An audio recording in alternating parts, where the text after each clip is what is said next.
ఈరోజు చైత్ర పూర్ణిమ కదా, హనుమాన్ జయంతి. ఈ అత్యంత పర్వదినాన పవనపుత్రుడు వీర హనుమాన్ జన్మించాడు. మేము అతని స్మరణలోనే ఆనందాన్ని పొందుతున్నాము. శంకర సువన కేసరీ నందన తేజ ప్రతాప మహాజగ వందన హనుమాన్, అపారమైన బలశాలి హనుమాన్, జ్ఞానులలో అగ్రగణ్యుడు హనుమాన్, పరమ యోగి హనుమాన్,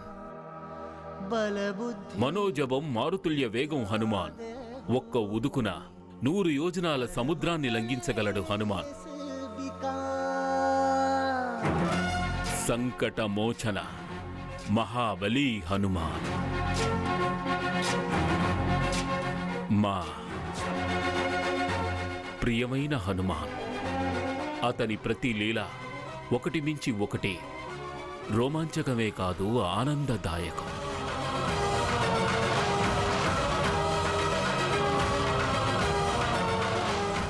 అంజనీ పుత్రుడైన హనుమాన్ కీర్తి ప్రవృద్ధమానం కావాలి.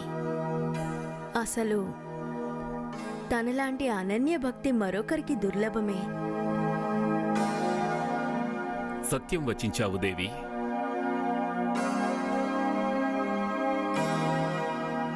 మా అందరి భక్తుల్లోనూ ఎప్పుడో ఒకప్పుడు అహంకారం వస్తూనే ఉంటుంది.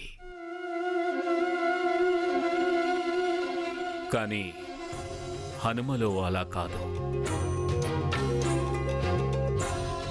అతనిలో అహంకారం శూన్యం.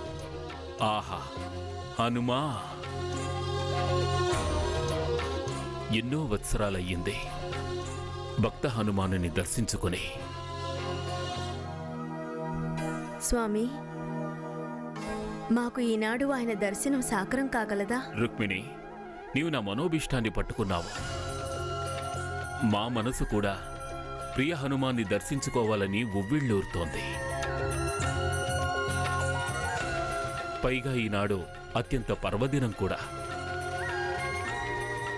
ఈ శుభ సంకల్పాన్ని నెరవేర్చగలిగే సమర్థుడికి కార్యాన్ని అప్పగించాలి.